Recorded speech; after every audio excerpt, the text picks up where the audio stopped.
Hello everyone, and I hope you all are doing well. Welcome to the fantasy match preview for the game between Australia and West Indies. This is the last set of games in the build up to the T20 World Cup, so it is going to be very important for both teams, especially West Indies, as they're going to play the qualifiers, so they would want that heads up by playing against a strong team like Australia. I also feel like because this is the first game, you will find a good amount of differential, so you must try and make multiple teams on whichever apps you're playing your grand leagues. So let's see what we can build up for this specific game and who are our differential picks. First up in the keeping section, if you'd like to go with form, you can surely go with Wade, but I think Nicholas Puran is the better choice. Now why? Because Nicholas Puran is going to play an important role for his team while Wade is going to bat pretty low, and we know that the West Indies bat bowling will take some time to penetrate straight into the deep end of their batting, rather the Australian batting. So I don't know how much opportunity Wade is going to get, and hence Nicholas Puran is the better pick for me. Then, when you look at the batting section, David Warner will be a certainty. Aaron Finch is going to have an interesting matchup, according to me, against Akil Hussain. Akil Hussain has dismissed him once, but it also depends on how the pitch totally plays out. If it's a fresh pitch, then Akil might not get that help. And also keep in mind that David Warner can easily shield Aaron Finch by taking strike against Akil, so that will be something interesting to watch out for. For now, he becomes a safe pick because he's opening, and if there is no swing up front, no in swing, then he becomes a safe candidate. Third batter, I am not too sure about Evan Lewis because he's been dismissed twice by Adam Zampa, and if there is any kind of movement, then Josh Hazelwood and Mitchell Stark will trouble him too, as he does not have great numbers against them either. So I think someone like Rovman Powell can be a very good differential pick, especially West Indies are batting first, because then he'll bat well at the deep depth. So I think he can be a good differential from the from the all-rounder section. Jason Holder, Kyle Mears is a decent choice according to me, but it totally depends on who are the other guys playing. Glenn Maxwell for me will be the third all-rounder.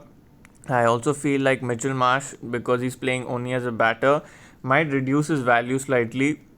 Why? Because West Indies are going to try and target him full on with Akil Hussain, and Akil Hussain will be a key bowler according to me, because if David Warner is dismissed early, then that reduces a lot of his headaches, because he's the only guy who will really go on and attack him.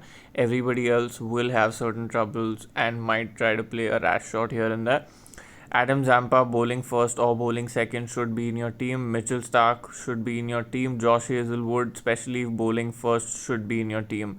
Now, who are the other guys who you can actually consider, and how do you look at the rest of this game, especially because I recommend it for GL? So, first thing is, if you feel like this West Indies batter you're not too sure about, you either switch him out, especially if Australia is batting first, and take someone like Tim David. Other approach is you go and you take the extra Australian bowler. How do you do that? You can play your GL on the Fan to Play app. There you can go with just two batters, so that would make it slightly easier for you to make your combination. But I think for now this is a fair combination. Let's just speak about the other Grand League options that you have here. Brandon King will come up against Mitchell Stark and Josh Hazelwood, so I don't think it'll be an easy matchup for him. Shamar Brooks is not arrived, so you can ignore.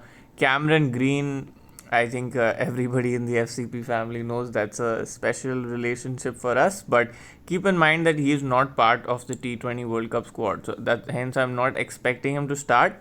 If he starts, that's something we can consider. We'll discuss that on the Fantasy Crick Pro Telegram channel.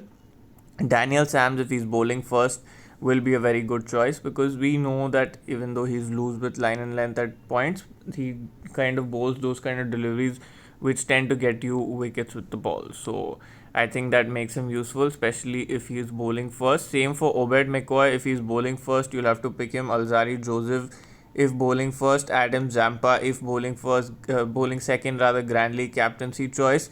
Same for Josh Hazelwood if he's bowling first. Pat Cummins, I'm not sure how many guys they'll end up playing, so that will be interesting for you to watch out for. Odean Smith will have some utility with the bat, so if batting first and bowling second can be handy. Apart from that, I'm expecting Sheldon Cottrell to play, but unless you feel there's movement up front, I don't think there's too much value there. Sean Abbott, Yannick Carey, I don't think they're going to play the first game. Looking at captaincy, vice captaincy choices, I think these two are your best choices for now, Jason Holder and Glenn Maxwell. Glenn Maxwell should bowl more in this series because West Indies do have some left-handers, so I'm expecting him to bowl a little bit more.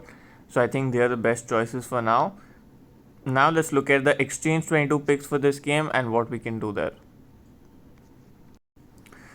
So looking at our Exchange 22 picks for this game, first up from the Australian section, I feel like the batting, like always, is slightly overpriced. Glenn Maxwell at 34 is decently priced. I don't think they're expecting him to bowl yet, but I am. So if he's at 34, batting first and bowling second, great value. Tim David, if batting first at 26, is decent. Mitchell Marsh is a sell candidate according to me at 32, unless you expect him to score 28 runs or more. I think he's a decent sell candidate. And Adam Zampa at 28 is a very good buy, especially if he's bowling second. Then you look at the other picks, I think Josh, Pat are pretty overpriced. Akil Hussain, again, I'm focusing on him here. Why? Because at 24, he's also known to wheel the willow a little bit down the order. So I think he can be handy. Obed McCoy, surely if he's bowling first. Same for Jason Holder. And apart from that, you can see Alzari Joseph there. That would be a conditions dependent pick. And Nicholas Puran at 31 is decently priced. So those are my picks then for this game. I'm attaching the Exchange 22 link in the description. I hope you all enjoyed this preview. Have a great game and do try to make as many teams as possible on apps like Fan to Play, because there you have that flexibility and it's easier for you to win because the competition is lesser. So go ahead and do that. And they also have a free league, so don't miss out on that. And hope you all have a great game. Enjoy this one. If you have any questions, drop them in the comments. I wish you all the good luck.